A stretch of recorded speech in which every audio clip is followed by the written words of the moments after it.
Rajaraja Cholan TV நேயர்களுக்கு முத்தமிழ் வணக்கம். மீண்டும் நான் சொல்வது, என்னுடைய காணொளி உங்களுக்கு பிடித்திருந்தால் லைக் பண்ணுங்கள், ஷேர் பண்ணுங்கள், சப்ஸ்கிரைப் பண்ணுங்கள்.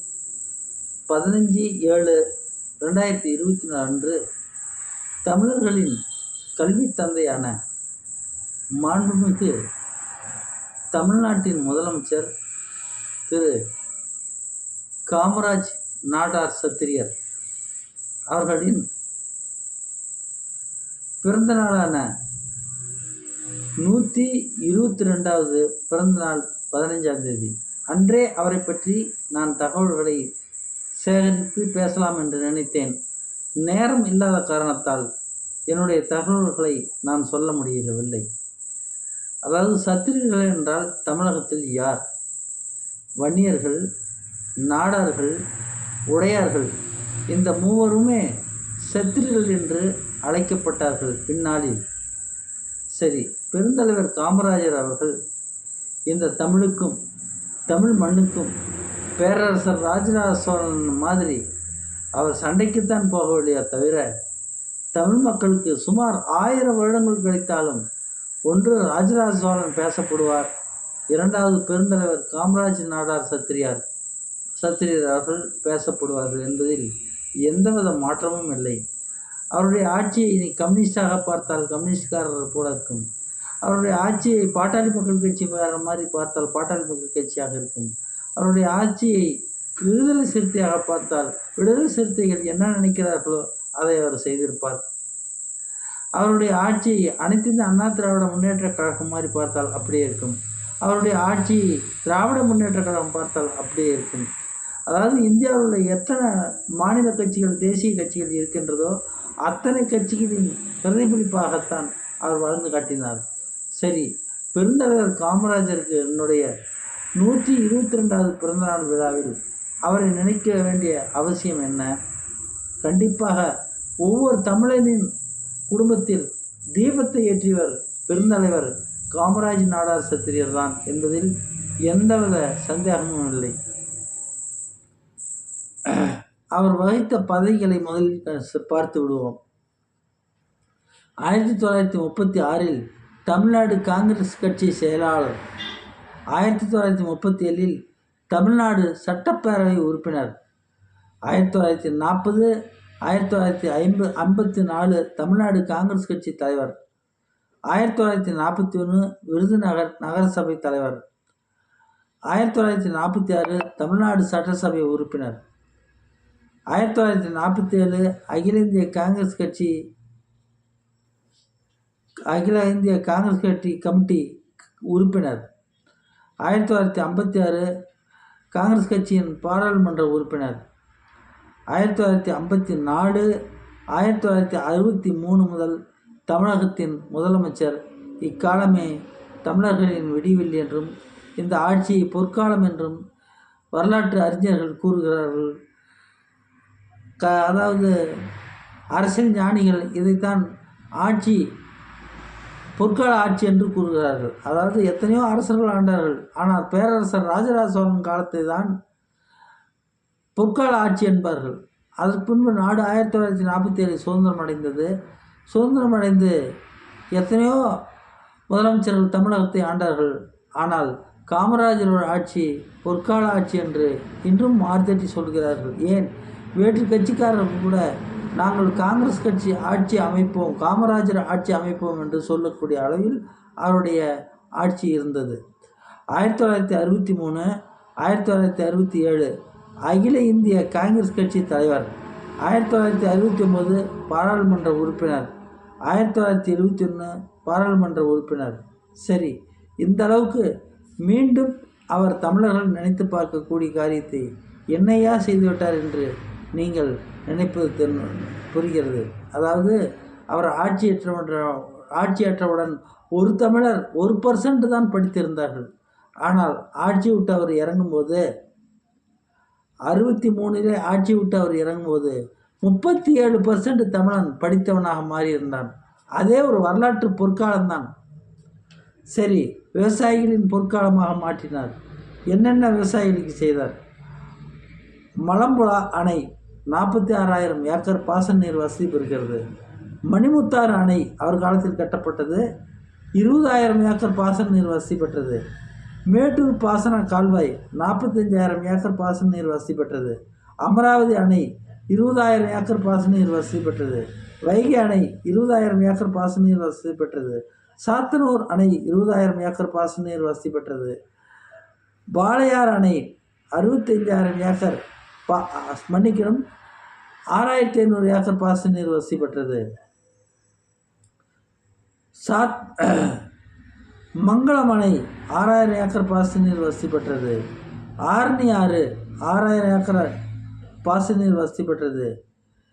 காவிரி டெல்டா பகுதிகள் 30 லட்சம் செலவில் புதுப்பிக்கப்பட்டது. பின்னர் பல ஆயிரம் ஏக்கர் பாசன நீர் வசதி பெற்றது. கிருஷ்ணகிரி அணை 7,500 ஏக்கர் பாசன நீர் வசதி பெற்றது. கீழ்பவானி அணை 2 லட்சம் ஏக்கர் பாசன நீர் வசதி பெற்றது. மேல்கட்டணி கால்வாய் 65,000 ஏக்கர் பாசன நீர் வசதி பெற்றது.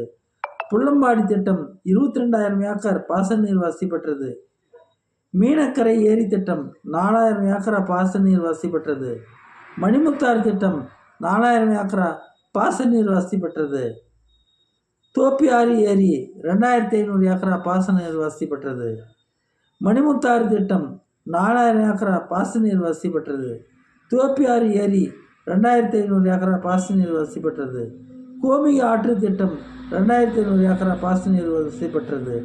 பரம்பிக்குளம் அணை பல ஆயிரம் ஏக்கர் பாசன நீர் வசதி பெற்றது. திண்டுக்கல் ஆத்தூர் அணை கிராம மக்களுக்கு இன்றும் குடிநீர் தரும் சிம்ம சொப்பனமாக விளங்குகிறது.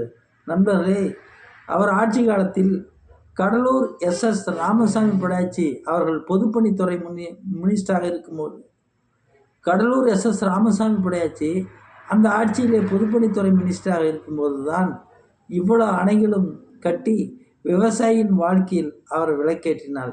இதில் நீங்களே கூட்டி பாருங்கள், எத்தனை லட்சம் ஏக்கர் பாசன நீர் வசதி பெற்றிருக்கும் என்று. அது மட்டுமல்ல, அவர் படிக்காதவராக இருந்தாலும் 2 கிலோமீட்டருக்கு ஒரு கல்வி சாலையை வசதிப்படுத்தர் வீட்டிலேயே ஆரம்பித்து அங்கேயே சொல்லிக் கொடுக்க சொன்னார். அதுவும் ஒரு இமாலய சாதனை தான். சரி, தொடங்கிய அவர் படிக்காதவராக இருந்தாலும் அவரை படித்த பே. சீனிவாசன் என்பவர் தோற்கடித்தார். அதாவது எப்படி பேசினார்கள் என்றால், படிக்காத பெருந்தலைவர் காமராஜர் கட்டி வைத்த பள்ளியில் படித்த பே. சீனிவாசன் அந்த காமராஜரையே தோற்கடித்தார் என்றும் பேசினார்கள். சரி, தொடங்கிய தொழிற்சாலைகள் நெய்வேலி நிலக்கரி திட்டம், பெரம்பூர் ரயில் பெட்டி திட்டம், திருச்சி பாரத் ஹெவி எலக்ட்ரிக்கல்ஸு, ஊட்டி கச்சா பிலிம் தொழிற்சாலை, ஆவடி கனரக வாகன தொழிற்சாலை, கல்பாக்கம் அணுமின் நிலையம், கிண்டி டெலிபிரிண்டர் தொழிற்சாலை, சங்ககிரி துர்க்கம் இந்தியா சிமெண்ட்ஸு, மேட்டூர் காகித தொழிற்சாலை, கிண்டி அறுவை சிகிச்சை கருவி தொழிற்சாலை, திருச்சி அருகில் துப்பாக்கி தொழிற்சாலை, நெய்வேலி நிலக்கரி சுரங்கம், பெரம்பூர் ரயில் பெட்டி தொழிற்சாலை, அரக்கோணம் இலகுரகு ஸ்டீல் பிளான்ட் தொழிற்சாலை. போதுமா தமிழர்களே? 1000 வருடங்களுக்கு தமிழனுக்கு தேவையான விஷயத்தை ராஜராஜ சோழன் பண்ணினார். அதே மாதிரி இவரும் 1000 வருடங்கள் தமிழன் வாழ்வாங்கு வாழ்வதற்கு எல்லா விஷயங்களையும் இவர் செய்துவிட்டார். இப்பொழுது வருபவர்கள் எல்லாம் காமராஜர் போட்டு வைத்த பாதையிலே தான் இவர்கள் செல்ல வேண்டும். அதாவது அது சிறிய பாதையாக போட்டிருப்பார், இவர் சற்று அகன்ற பாதையாக போடுவார்கள். அவர் 8வது வரைக்கும் பள்ளிக்கூடம் ஆரம்பித்திருப்பார், இவர்கள் +2 வரைக்கும் பள்ளிக்கூடம் ஆரம்பிப்பார்கள். இவர்கள் எல்லோரும் எந்த டிபார்ட்மெண்ட்டும் காமராஜர் செய்ததான் இவர்கள் செய்ய வேண்டும், வேறு வழி இல்லை. நண்பர்களே, 15/7/2024 பெருந்தலைவர் காமராஜரின் 122வது பிறந்த நாள் அன்று இதை வாசிக்கலாம் என்று நினைத்தேன். நேரமில்லாத காரணத்தால் அவரை பற்றிய அந்த தமிழ் மக்களுக்கு செய்த சேவைகளை பற்றி சேகரித்து கொண்டிருந்தேன். அதனால தான் இவ்வளவு காலதாமதம் ஆகிவிட்டது. அதற்கு தயவுசெய்து மன்னியுங்கள். இப்போதாவது பெருந்தலைவர் காமராஜர் இந்த வாழக்கூடிய சுமார் 2 கோடி ரேஷன் அட்டை குடும்பங்களுக்கும் ஒவ்வொரு குடும்பத்திற்கும் அவர் கல்விக்கண்ணை திறந்தார், விளக்குகளை ஏற்றினார்.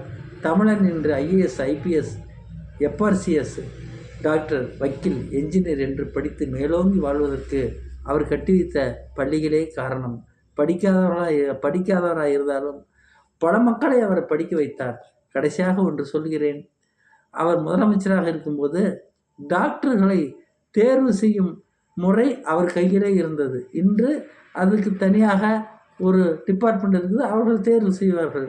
அன்று காமராஜர் முதலமைச்சர் தான் டாக்டர்களை தேர்வு செய்ய வேண்டும். சுமார் 20 விண்ணப்பங்கள் அவருக்கு வந்திருக்கிறது. அதில் பக்கத்தில் இருந்த கலெக்டர் சொல்லியிருக்கிறார், இவர் இன்னாருடைய பையன், இவருக்கு போடுங்கள், இவர் இன்னாருடைய பையன், இவர் ஜமீனுடைய பையன், இவர் பழைய அரசருடைய பையன், இவர் எம்பியினுடைய பையன், இப்படியெல்லாம் சொல்லி கொண்டு வரும்போது காமராஜர் 20 அவருக்கு உண்டான கோட்டாவை 20 பேருக்கும் அவர் டிக்கெடித்தார். என்னங்கய்யா, இந்த விண்ணப்பங்களை டிக்கெடித்திருக்கிறார்கள், நாங்கள் பெரிய விஐபிகளை சொல்லியிருக்கிறோமே, அதை டிக்கெடிக்கு காணுமே என்று கேட்டார்கள் கலெக்டர். அதுக்கு காமராஜர் சொன்னார், இது 20 விண்ணப்பமும் அவனுடைய தந்தையை கைரகை, என்னை போன்று அவனும் கைரகை. ஆனால் அவன் கைரகையாக இருந்தாலும் அந்த இளைஞனை படிக்க வைத்து டாக்டராகி தமிழனுக்கு பணி செய்ய அவன் கைரகையாக இருந்தாலும் படிக்க வைத்திருக்கிறான். அந்த குடும்பத்தை முதலில் விளக்கேற்றுங்கள், இவர்களெல்லாம் வசதி படைத்தவர்கள், பின்னாடி கொள்வோம் என்று சொல்லி 20 விண்ணப்பங்களையும் அவர் ஓகே செய்தார். அதுதான் பெருந்தலைவர் காமராஜர். இன்று 15/7/2024 பெருந்தலைவர் தமிழர்களின் தந்தை காமராஜ் நாடார் சத்திரியர் அவர்களின் 122வது பிறந்த தின விழாவுக்கு என்னுடைய இதயபூர்வமான வாழ்த்துக்களையும் வணக்கத்தையும் அவருக்கு நான் சொல்லிக்கொள்கிறேன். இந்த காணொளி உங்களுக்கு பிடித்திருந்தால் ஷேர் பண்ணுங்கள், லைக் பண்ணுங்கள், சப்ஸ்கிரைப் பண்ணுங்கள், மறந்து விடாதீர்கள், சப்ஸ்கிரைப் பண்ணுங்கள்.